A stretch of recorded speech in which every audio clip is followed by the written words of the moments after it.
Well, what's up with us? What's up with you?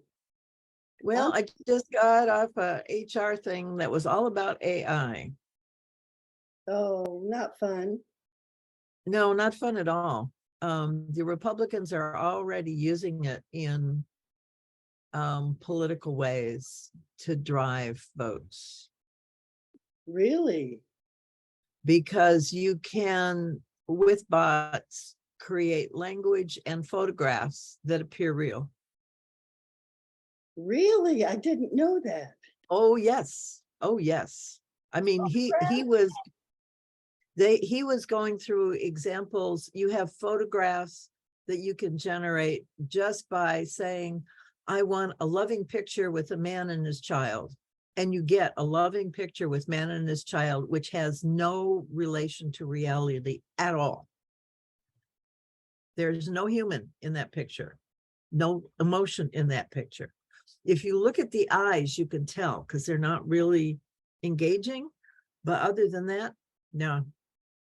Wow. I mean, it's truly, truly, truly scary. We're talking AI, Robert.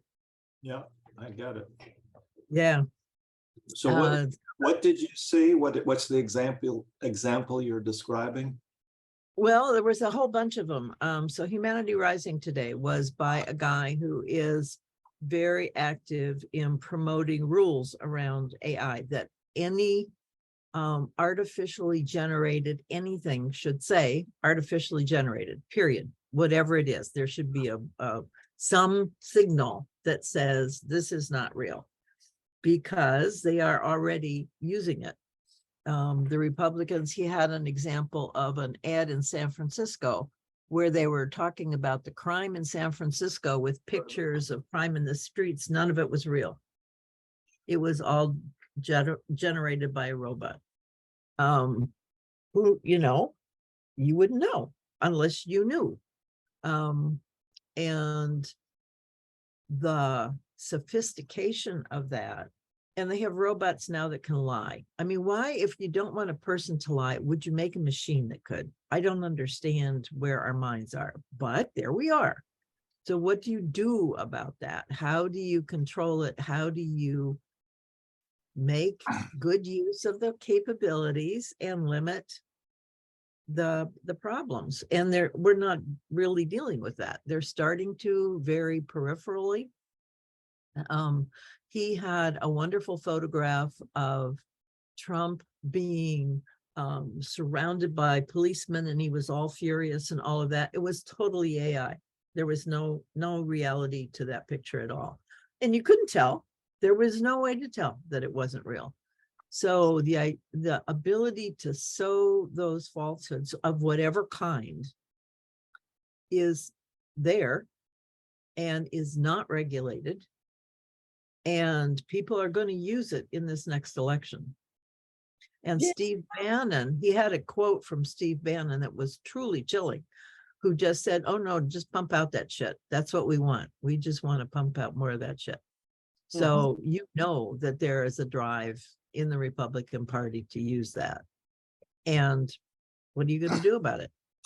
And especially in areas where there's not a lot of exposure to it, then it really seems more real than not, because you just don't have that experience. Yeah. So it's truly, truly dangerous. Well, as far as deep fake is concerned, you don't need to go to an artificial intelligence to create it. It's being created every day by people who are masters. I mean, you can actually get a hold, you yourself can get an app that will change the features of a photograph, an electronic photograph. You can make, if you got good at it, you could distort features to distort the appearance of someone. Yeah, those require skill though. This doesn't require skill. You just go to the thing and talk and it does it for you. So it requires no skill. Yeah. Well, that's what the unfortunate part about it is. It's like now guns are totally available to anyone over 18. Pretty soon it'll be children will be allowed to buy a gun because Well, it's I heard constitutional of a mother. right to do so. Yeah, I heard of a mother teaching her 2-year-old to use a gun. Yeah. So I think society is literally going crazy, and we're watching it in real time. So that's the only reason why, I'm not getting too out of sorts over AI, although I do recognize the danger of it. But it was bound to happen. It's happening on every other score. Yeah. People are simply going crazy. Some people. Other people are just, as we are getting together regularly, diligently, to deep dive together and explore the world. I mean, I'm learning more and more people who are taking this, taking the opportunity to do this sort of thing, and are just thrilled. I mean, it's just thrilling. They're opening up new vistas into life itself. Yeah. It's like a divide. I'm taking Margaret Wheatley's course, and the theme is, whatever the problem is, community is the answer. Yeah. And we are that in our little circle. And wherever people gather to do a deep dive, to go to, well, what are the founding principles of this insanity? What's the condition? What is the pulse coming from? Lack of respect for life is what I see. And I put that in the chat in HR too, is that he was arguing things like, well, we write books and books are old information. It doesn't change. We go back and we learn from it and we value those books. So if somebody is able to wipe out of your mind all your thoughts and save that, what's the difference? And for me, the difference really is about life. That life was put into a book by a human being, and we can tell, we feel that life and that connection. You sure do. With AI, there's no connection to life at all. That is totally severed. And so while it mimics, it is not life, And so we're not respecting that. We're not valuing it. That we're not cherishing that. And that's the missing link for me. When you're trying to control it, that's the criteria, but we're not using that. We're trying to rationalize. No, we're treating it all as the same, and he's treating it all as the same. If AI has the agency to do something, it should be treated like a human and told it can and cannot do certain things just like humans can. But that's making this assumption that this not life is equal to life. And that's the yeah. Well, that's why I'm compulsive about learning about life as I am and how it works, and keeping my focus and my attention on that, because energy flows where attention goes. And I give my attention to my life. And life around me. And I language life. Right. I don't language all that shit you're talking about, which is real and important to have in our awareness. But not to spend energy on, for sure. Yeah. And he's also using language like, well, plants don't think and that kind of stuff. And I'm going, no, that's the problem. You don't understand the biology. And if you don't understand the biology, then you make these assumptions that are totally inaccurate. Right? Yeah, exactly. Biology, study of life. Yes. Yeah. I mean, that's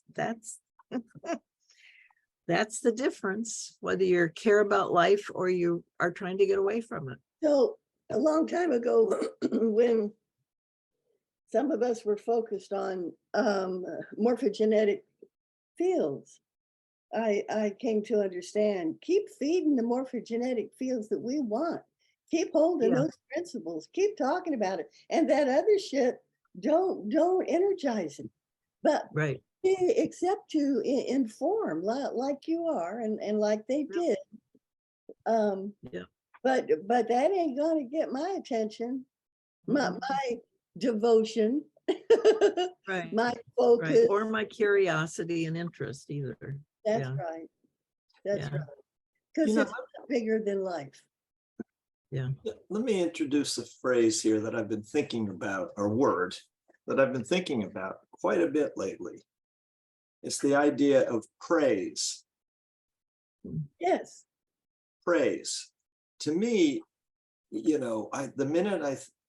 most endearing example that I can come up with is in the morning, waking up to the birds, bird song. I can't think of any clearer example of welcoming in the day with praise for what is happening. And I'm beginning to think that praise has a lot more to do with simply living action. I mean, humans are the only ones who can evidently use language. Others can understand it, but it's not a facility that they're facile within. We create our reality through languaging it. And we are doing that. That's right? what Maturana says. And so, but that's not the limit of praise. Maybe we create, the essences of it, through language, but we live it if it's truly something that's coming forth in everything we do. And I suspect that animals do that to, They have to. when given the chance. When given the chance. Autopoiesis is self-creating. So And they have to do that, and they don't need language to do that. So they just need a connection, which is emotional. Autopoiesis and that word. Yeah. That it is absolutely taking absolute joy in the living condition. Yes. And that's what I do. What I'm working on in my own consciousness and in conversation with others is to resurrect that term, praise, pull it back from where it's gotten buried and sunken under millennia of junk, Yes. in the religions, and bring it out so that it can be experienced in a meaningful way. Yep. Yeah. Machine can't praise. Awareness. It's like when I can't help but praise when I'm aware of what is. I had a fundamentalist period in my life of really into the Bible and Jesus, and the foundations of that remain. But praise, it was a central part of that, and so I'm comfortable. But when I was on the land, I had a visitation on the left side of the back patio as I was giving praise. I heard a voice say, "Don't call God you." And I haven't, and I try not to, and I catch myself. Thank you. This praise to the you originator of it all. Honey, it ain't you. It's me. It's that in me. It's God in me. It's life in me. That's my experience. That's how I live. Yeah. I mean, how can I not praise what my cells are doing? Absolutely. Then there's another, you asked earlier, how did we get here? Into this crazy,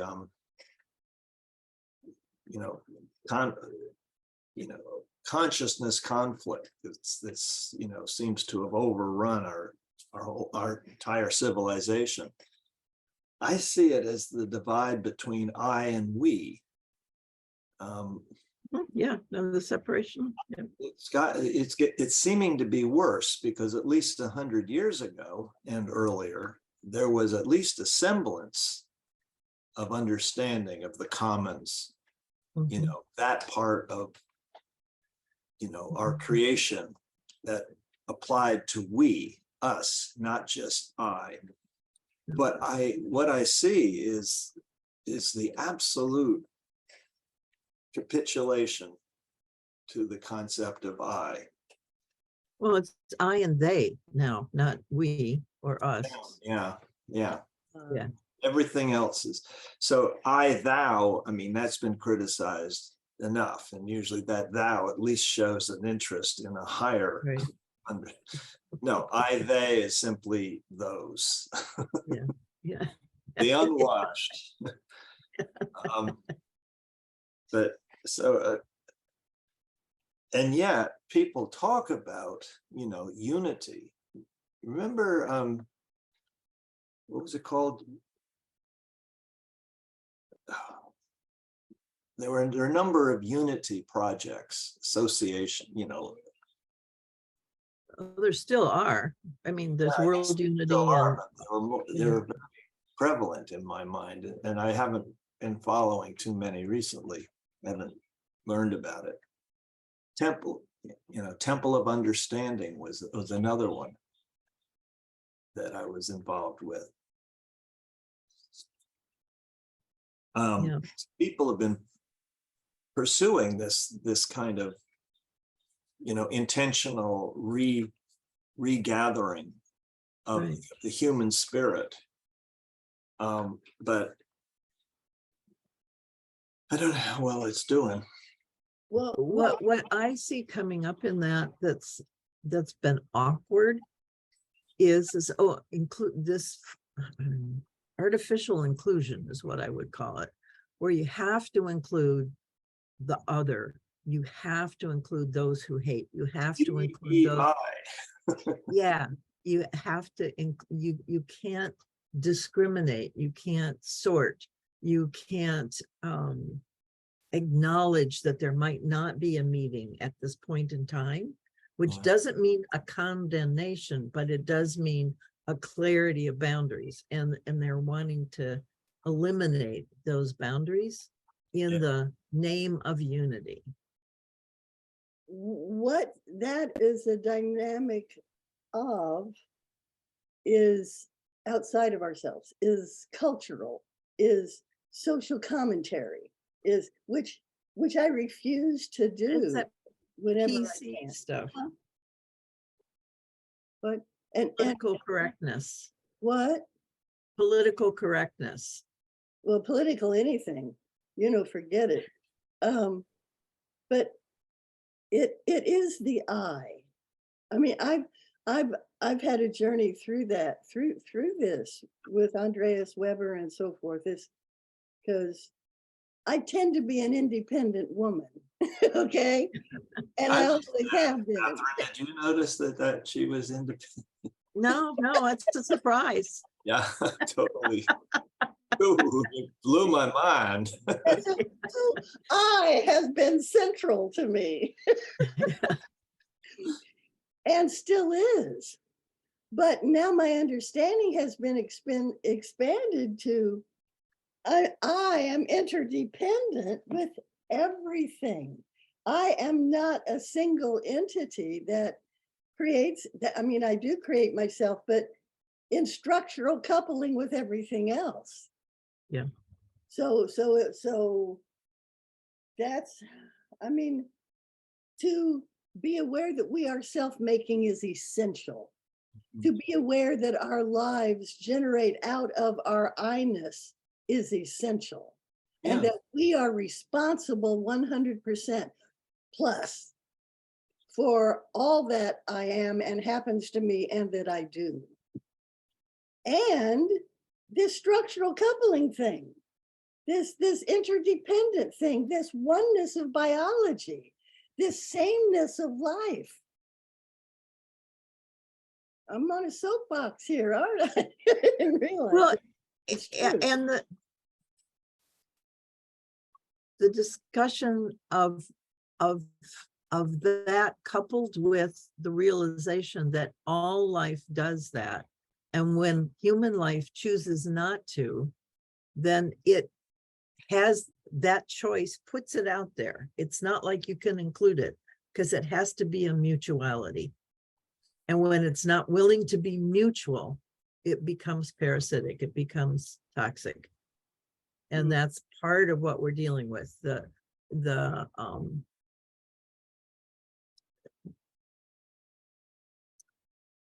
I want to say things like allowing compassionate death. If you want to choose to be by yourself and not be interdependent, and you can't live that way for very long. It's just not possible. And if you choose that, then you get to die, and that's okay.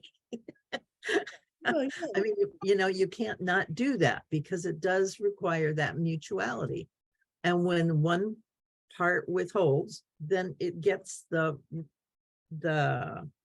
consequences of that withholding, and you can't do anything about it, nor are you responsible for it. Just understanding the 7 principles of life that we've come across is essential for me. And the first one is identity. How do we identify? As what do we identify? Yeah, I think that's really key. Yeah. And relationships and processes and patterns and emergence and structure. I mean, it's all beautiful. It's the way life works. Yeah. Yeah. And when you work with life, it is beautiful. It just is. Yeah. And it's the resistance that brings up all that negativity, and then we blame instead of seeing where the responsibility really lies. And I don't allow that which is, if anything, is outside of myself, but I don't allow all that crap to infiltrate my mind and my emotions and my decisions. Yeah. For the most, as far as I can tell. I mean, that's my intention.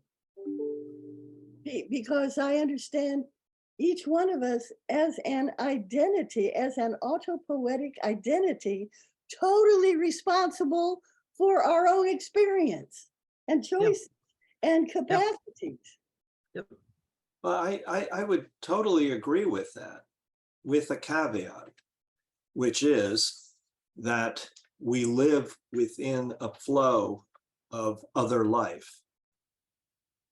And if we're constantly acting negatively, destructively, in ways that endanger that flow of life, even to the point of going against a natural, a karmic, I hate to use that word because it's so loaded. There's a natural, as you sow, so shall you reap. That's from the Bible, but it really encapsulates it at a much closer level than karma. But we've all sown a certain life path, and it's coming back. It continues to support itself within our lives.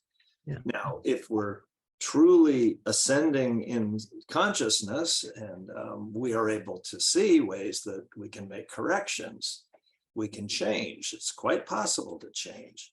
If not, we're fighting against it the whole time. Some of our worst fears, I can speak for myself.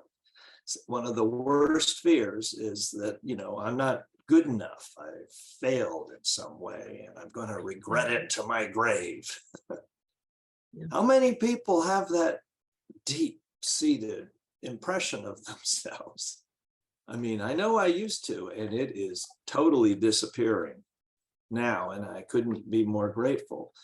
But it's those sorts of returning cycles that when they're ignored, particularly with ourselves, but then all around us, if you're spraying for mosquitoes because you don't like, getting bit, every once in a while, and then you notice that there aren't any bees around. I mean, who's responsible for that? You know what I'm saying? Is that something to blame on God? Or, Monsanto, go ahead. Blame them. Right.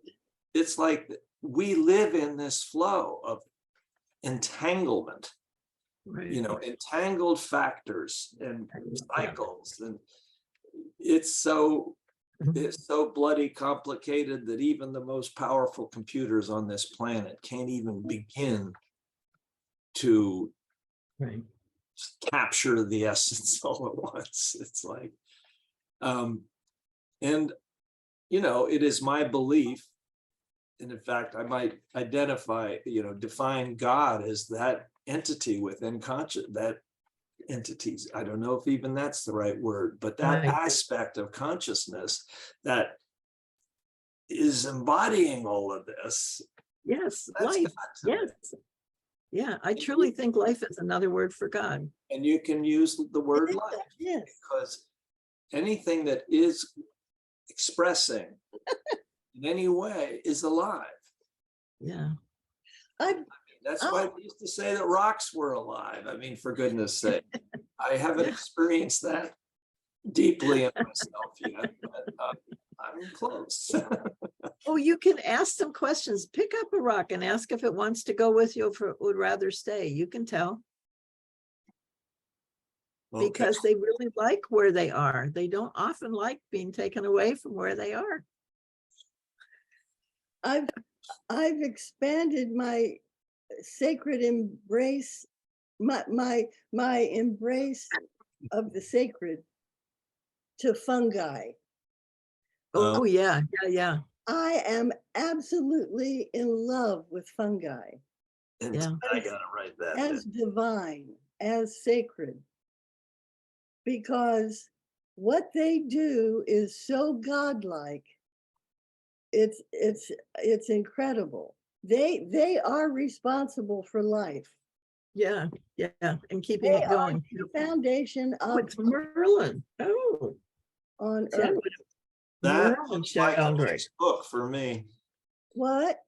That looks like a next book for me. Good. It's fascinating. I just love it. I came to this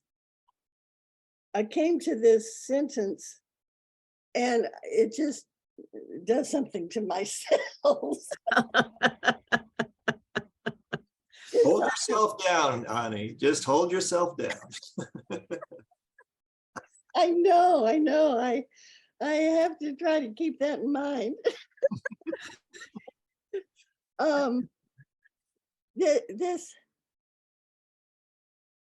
This guy submerged himself in wood chips, wet wood chips, to experience decomposition, to experience microorganisms, to experience the effects of microorganisms, which are essential to life, to decompose everything so things just don't keep being built up and up and up. So they can be reused. Yeah. And so he was in the bath was now cooking, heated Yep. by nothing more than this fierce energy of decomposition. Yeah, it's a compost pile. Yes, but the fierce energy of decomposition, the microorganisms. Woo! I love microorganisms. I love their fierce energy. Yeah.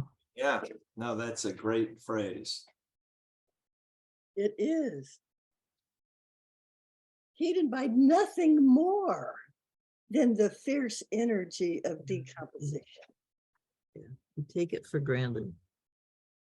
Now, if I can't bow to God on that one, Yeah. you know? Yeah.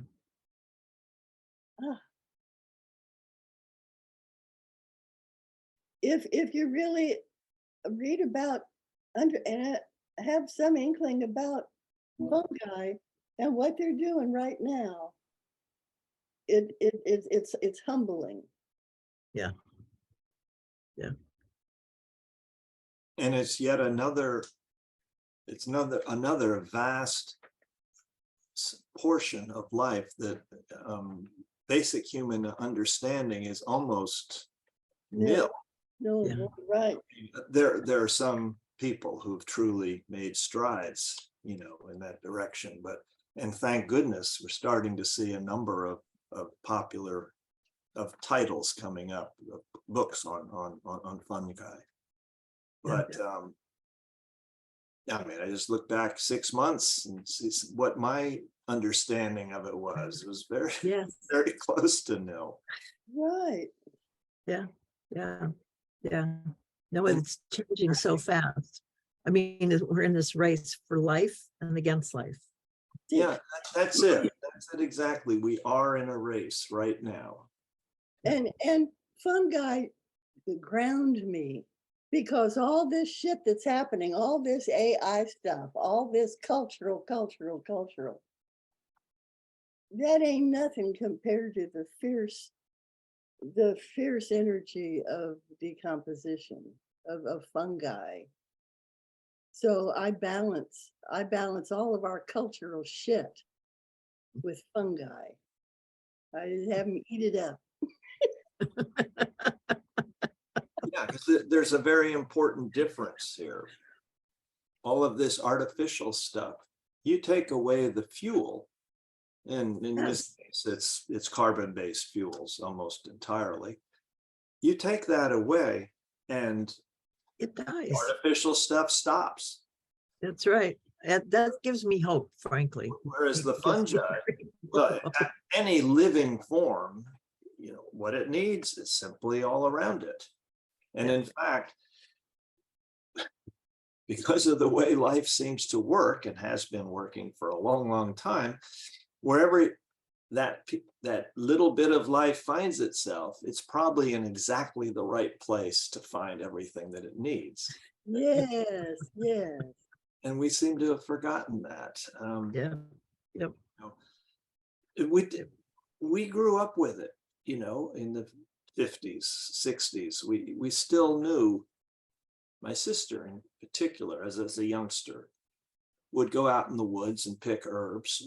There was knowledge that just right in the valley, in the hollow of our place, there was whatever you needed to cure poison ivy, to not cure it, at least relieve it. And there was rhubarb. I loved rhubarb. Oh, I have lots of rhubarb if you like it. Oh, good. I love it. But the thing is, it's not easy to find. I do love it. But you see what I'm saying? That it was. Yeah. There was an ability to know where you were and know why you were there. And know the gifts of the place. the two words for me are responsibility and choice. I am totally responsible for myself, and I have choice. Well, and gift. I would insert gift into those two words, because that understanding of the receipt of and the interdependence of is just key. It is. you've got to include other in that But way. it's not gift, it's fact. I mean, life is a gift. I mean, Life is a gift. That's what I'm saying. That's the point. That Right. that all to see that as a gift, because we just take it for granted. It's that separation piece has just made it there, but not acknowledged as the gift that it is, that it's coming from. It is a willful sacrifice of others for us in a very real way, in a very real way. in an interdependent network.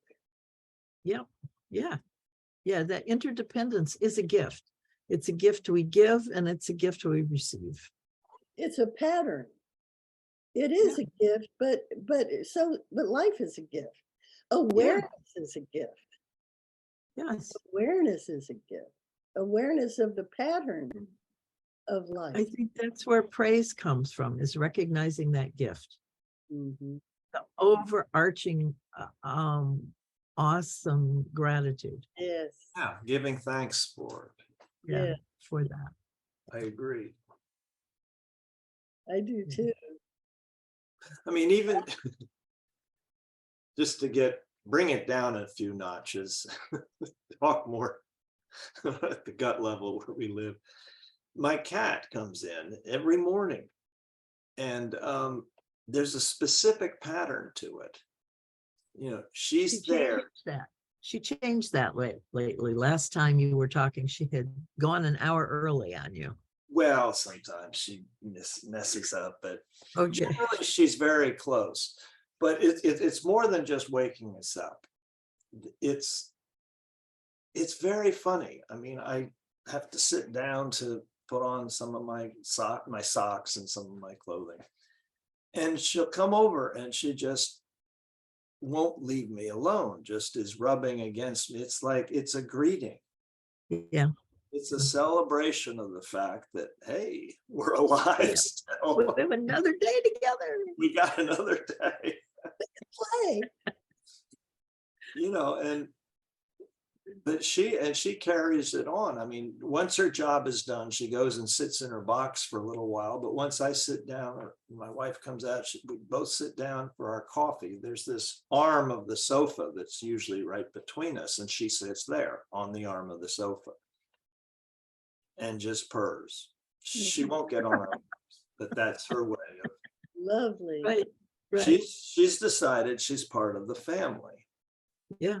And of course, we'd already decided that was a valid thought for her to have. We inculcated that idea. But you know,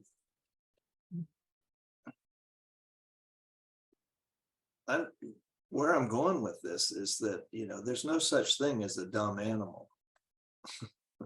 Right. There are dumb humans. Ones who and some of them have the highest IQs, but you know, the ones that totally reject what's just slamming them in the face, you know, the reality that's slamming them in the face, that's dumb. But the animals, once they see that there's a trustworthy expression of life coming through their human, it's there she is, you know. Just she wants to go out now. She has a chipmunk she wants to catch. But, it's just been such a revelation to live with this creature. Mm. Yeah. Beautiful. And hopefully she's shared the same. Like, wow, these humans, I thought they were pretty strange, but you know, I kind of like them. I like these two anyway. Nice. I'm struck by your phrase that she's become a member of the family, and I'm just thinking about these crazy people who feel so separate, and there's this hunger to become part of the family. Right. No, I think that's part of the coming home piece, and coming home to oneself, and then to human family, and then to the family of life. Yeah. Nice. Yeah. Well, I mean, I have seen a large number of articles. I mean, lots of articles lately about loneliness. Yeah. That it's now yeah. being recognized as a very, very significant danger to one's health. If one is truly lonely, the effects on your health are immense. You know, it's not perhaps the cause of any of them, but it's a contributing factor. Yep. And About- there's data. There's all kinds of data to to back it up in these articles. You were probably aware that maybe 2 months ago or so, I had to confront my loneliness. Remember? Yeah, and realize it's my responsibility.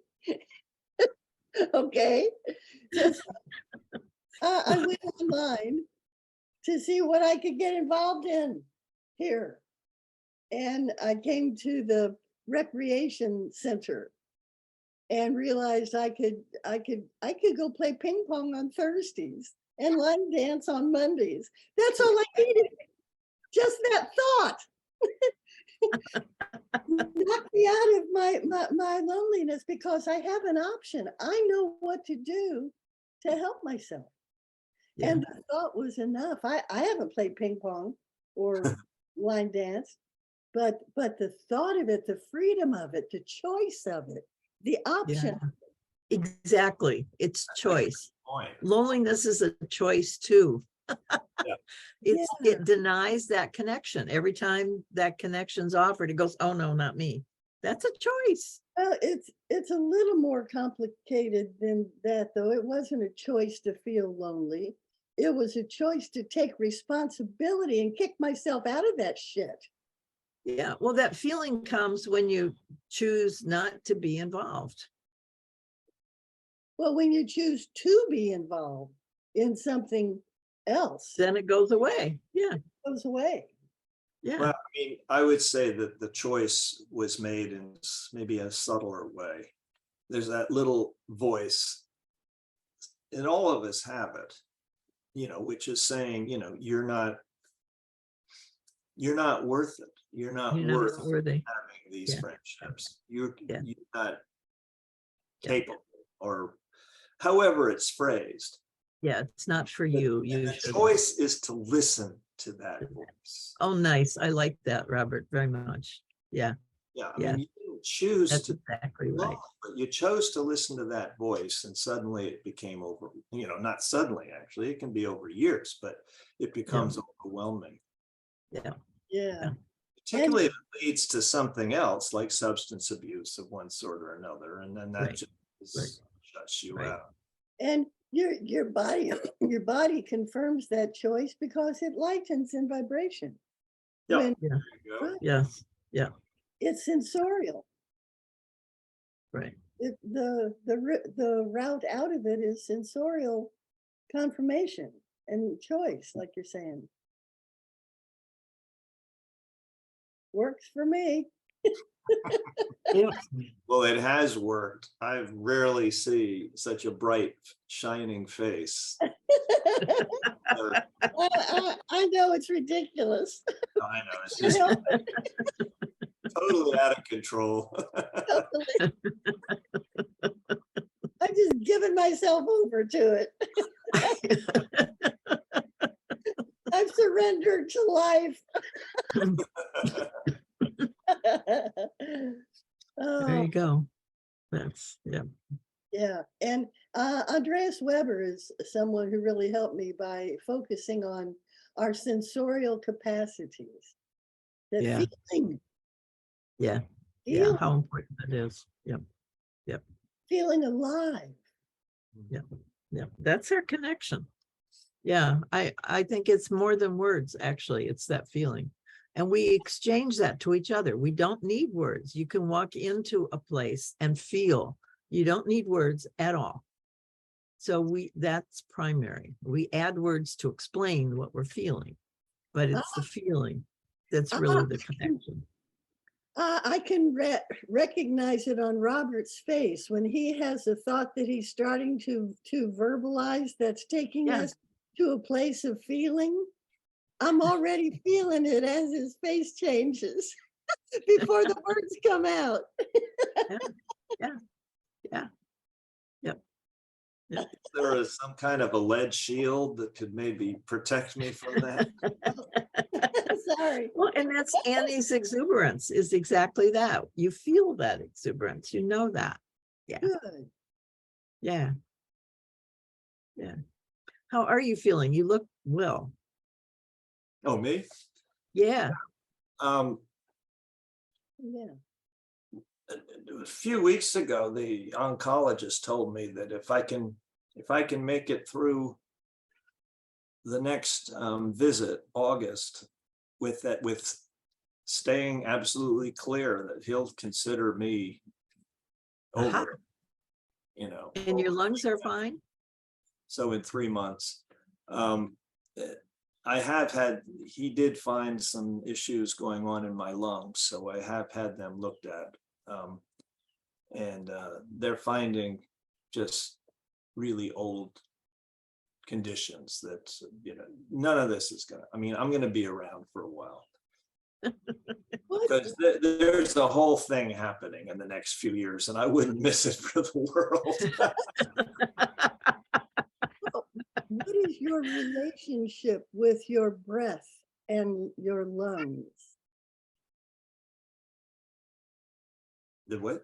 Conscious relationship, your relationships, your interaction.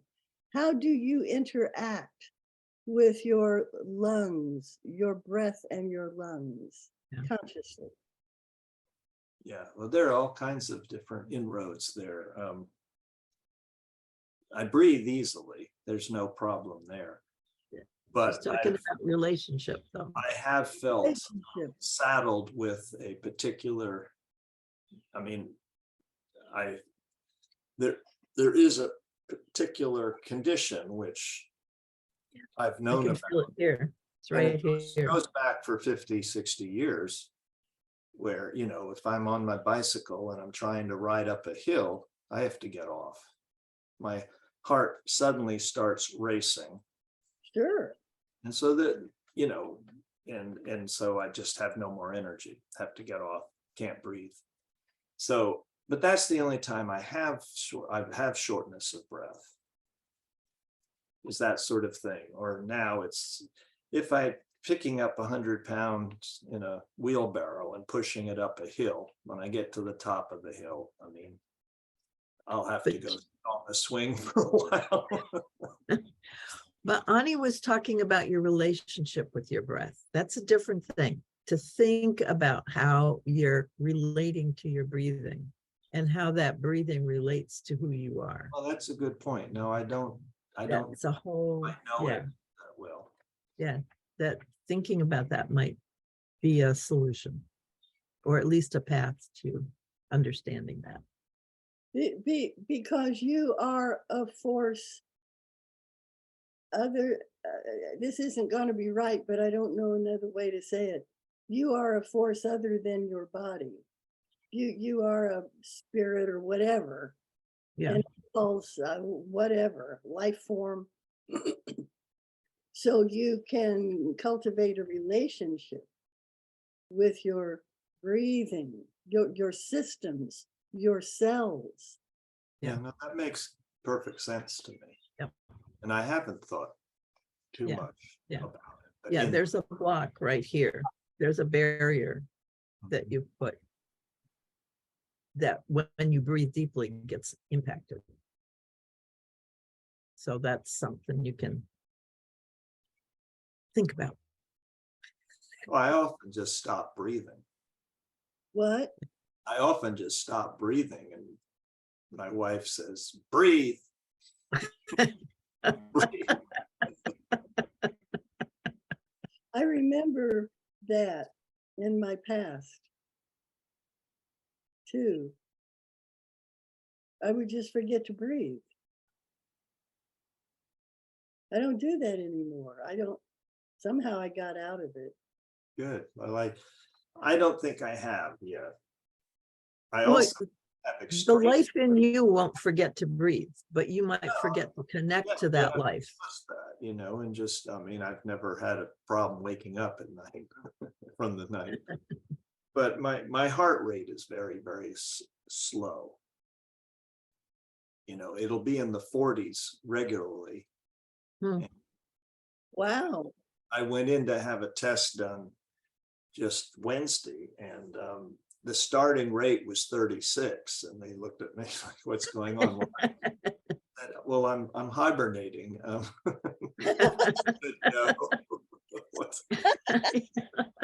So we laughed about that, and that raised it up to about 60.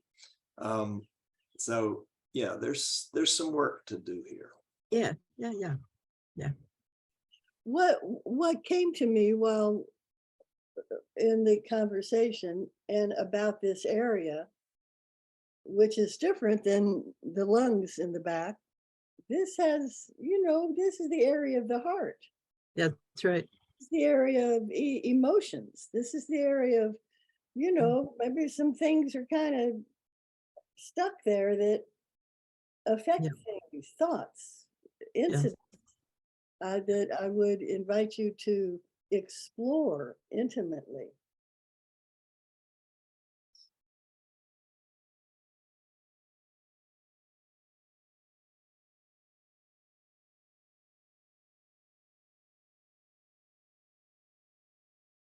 Yeah, I will do that.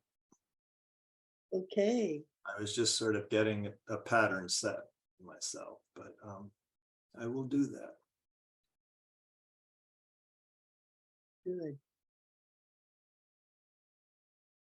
You got it.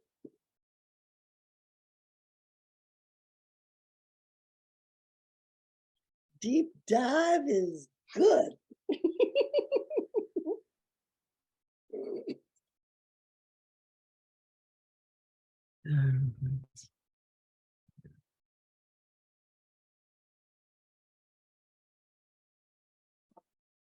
I'm just curious, Kathryn, we've talked well, both of you have talked before about past lives and how they affect this sort of thing.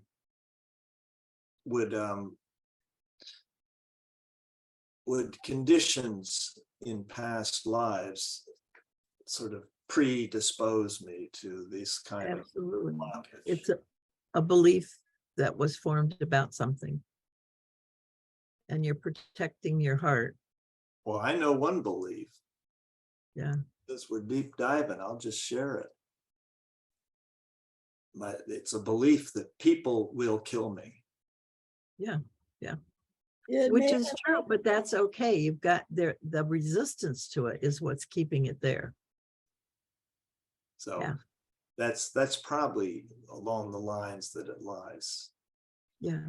That people are dangerous. And And it has kept me sort of closed up for a lot of my, or more closed up.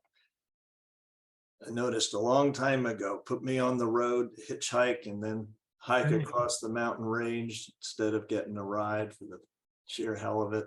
Totally absolutely alive. The minute I start getting among people again, it's like, no, this is an old thing for me. So yeah, that's probably where it lies.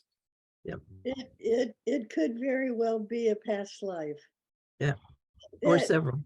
that you can consciously process and relieve yourself of. Yeah, when we create patterns, and especially they follow us from life to life, which just reinforces that pattern of course, that's reality because see, it happened again, but that vibration just attracts that. So we interpret situations and put them into patterns where they're not necessarily actually patterns. They can be one-off kinds of things. I mean, things do happen, absolutely, but we can make more of it than is actually there. And then we create that pattern, which then brings it forward. Yeah, we accept it as reality for this life when it really isn't. It's a carryover for a former life that we can process through.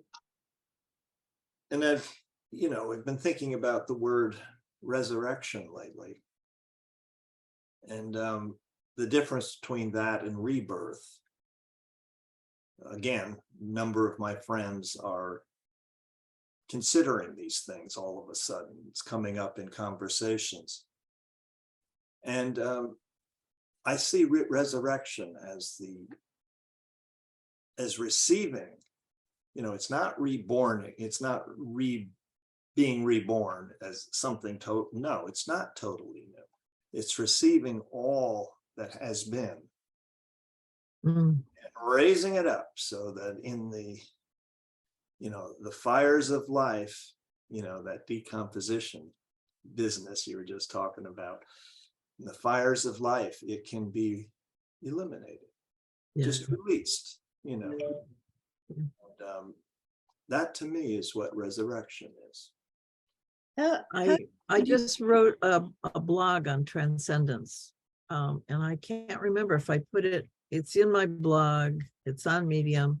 I will check and see if I put it on the network. I may have. If I haven't, I will. But that's kind of looking at. What's the title? Transcendence. Transcendence. Yeah, I'd be interested in reading. Yeah. That. Yeah. So- I can't remember. So these three words, resurrection, rebirth, and transcendence, are interesting to differentiate. Yeah. Yeah. I do. And the reason I think they're important is because I do believe for humanity as a whole, we are right in this process. Yes. Right. Yes. Yeah. I mean, And it is perhaps it could be said we always are, but I think it's coming to an end. It'll be unavoidable. How would you distinguish between resurrection, rebirth, and transcendence? Because they're different. They are different. The only obvious thing to me is that resurrection is from death, from a state of, no life or something. I haven't thought of how to differentiate these three. Well, to me, the resurrection is from a death state. So different aspects that are dying within me or within our society as a whole, as we let them die and raise up our whole living, capability, so it's beyond that, that's a resurrection. It doesn't come from death, or no identity has died, is what I'm getting. Very good. Let them die. And transcendence it's similar, I think, to resurrection. It's more similar to resurrection than to rebirth, in my mind. So in the article, I start by saying our transcendence is in our biology. That we're really coming back into the greater us. Mm-hmm. That's a great way to say it. That it's that cycle that we've stepped out and now we're, but because it's accepting that bigger thing instead of feeling separate from that bigger thing, it is a transcendence. It's a transcendence of that little piece of us. That's why that's the all one experience is so magnificent, because you suddenly get out of that. I think that's why they say sex is so important for guys, because it's where they get out of that separateness for them.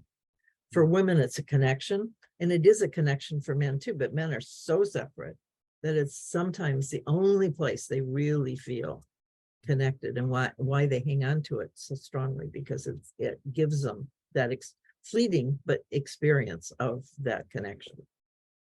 Yeah. As you're saying that, what's coming to me is transcendence. Transcendence as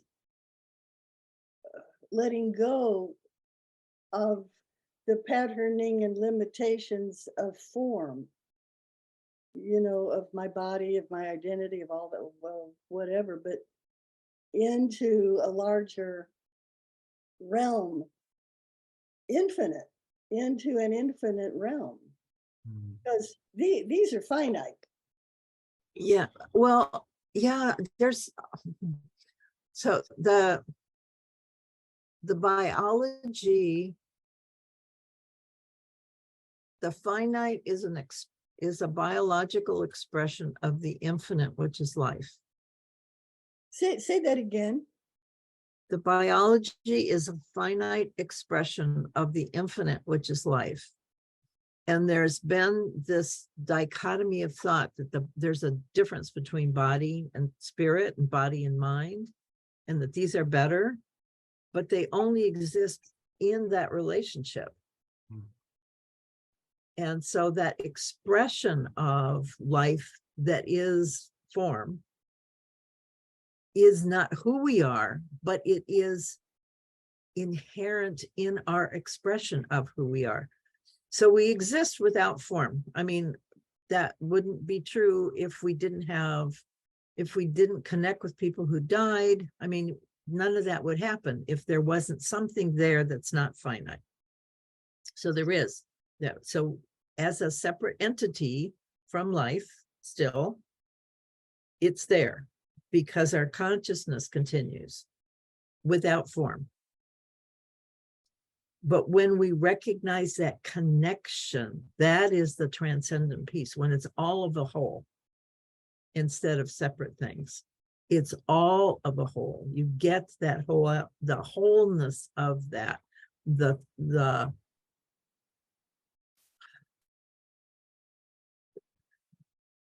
I don't have words, the pattern, the theme, the link that makes that disembodied but still entity thing, our consciousness, our soul, our spirit, whatever that is, but it's still life there. There's still this thread that keeps it all going. It has to be connected, and it has to be expressed through a physical body in order to do certain things. But it's all of a whole. And I that's for me what that transcendence and the resurrection is, the going from this separate to that connection. That it feels like you're Direction or transcendence? It feels like you've gotten out of all the stuck places, all the limitations. So there's this freedom, this expansiveness, but it's not a separation. That's been the illusion, is that you're separated from it, but you're not. You're more connected. You understand that connection at a higher level. Does that make sense? I don't know. Yes, beautifully put. You should listen to it again and hone it. It's beautiful. Thank you. Yeah, in reality, the only way to Yeah. to halt that connection is to die. Or to deny reality. Well, but the connection's still there, or our body. Yes, yeah, it's a false, it's an illusion. Disassociate, you know. That's the Maya. Yeah. It's a step in that direction, however. Yeah. No, it's a Maya. I mean, that's why it's sort of like, okay, if you want to play that game for a while, go play that game, because it's a game. It's going to end. You'll discover that it doesn't work, and you'll come back. You don't have a choice. You got to come back because you are part of this. You know, you can pretend you're not. You can do all that kind of stuff. So AI can go off and play all of its games, and it's fine. But there's going to be a point when the emptiness will be there, and then people will come back because they've got to.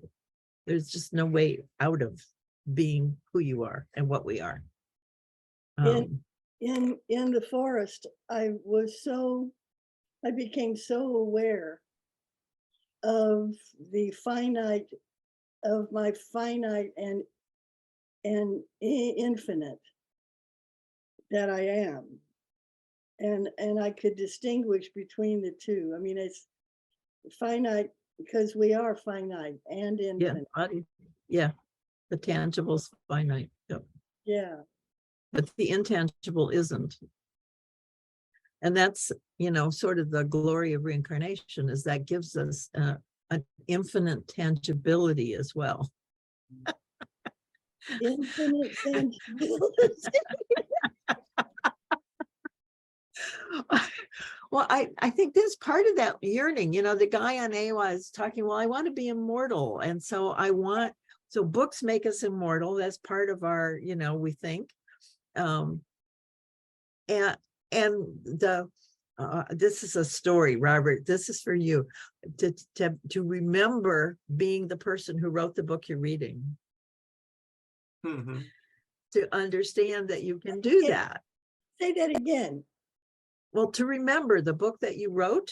So if Shakespeare were to come back, which Shakespeare will come back, Shakespeare can read those words again. And maybe be moved by the wisdom that was present then, which may not be present this time around, because we're doing different things. So we have a different way of handling that reality. I mean, that there's just a deliciousness in that. So maybe you as writer figure out a way to play that game to help people. I mean, there's a deliciousness in that. There's a deliciousness in that. And you've pointed out the main factor that's not in AI is simply that there's no soul. There's no life. It's a black hole. Yeah.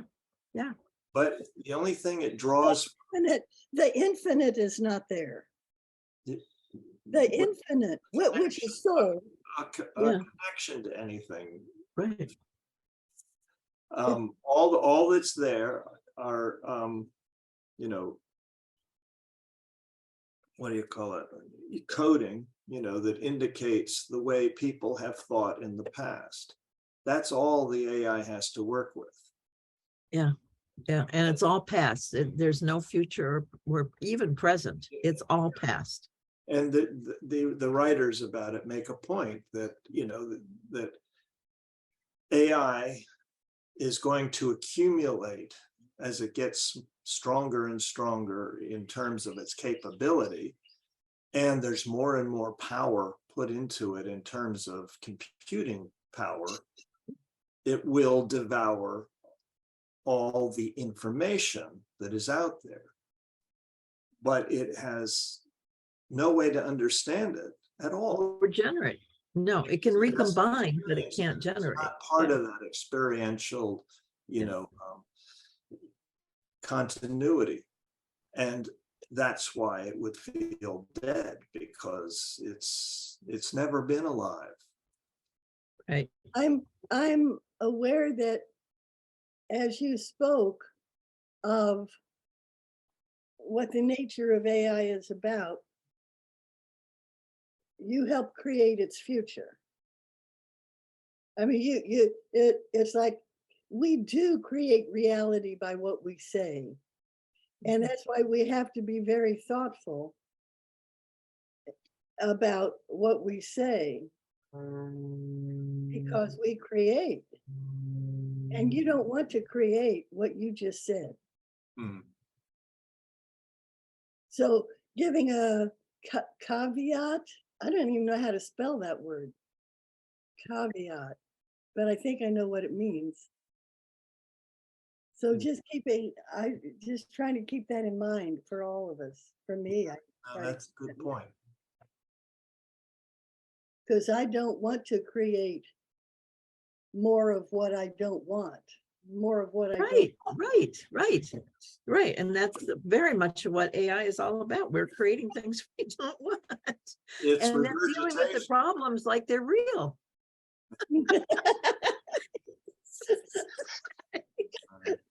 Duh. Anyway, I better get going. I still have some things I need to do this afternoon. Okay. All right. I so enjoy you, Robert. Well, I Yeah. so enjoy the two of you. This is, Yeah. I look forward to this every week, Me too. except I when I do have too. to miss it sometimes. Okay. Oh, Bye. So see you again. Okay. So I will be here next Friday, but the following Okay. Friday, I'll be out in California. So I won't be available. Where in I'm California? going to be visiting down in Lake Elsinore, which is south of San Bernardino. Oh, way south. Yeah, and then I'm going to Los Angeles for a memorial for my cousin's husband. If the party you're with has occasion to come to Santa Barbara, can I give you my phone number? Or I'll do it by email or something. You can visit or not, but you have my email. I have your email. Okay. Give me your phone number.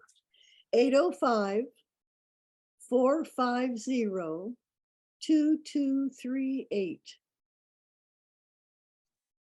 Now, I doubt very much that we're going to rent a car, my wife and I, but I don't think we're going to be driving very far. Santa Barbara is lovely. Yeah, I know. I've been up there, Oh, okay. but years ago. But yeah.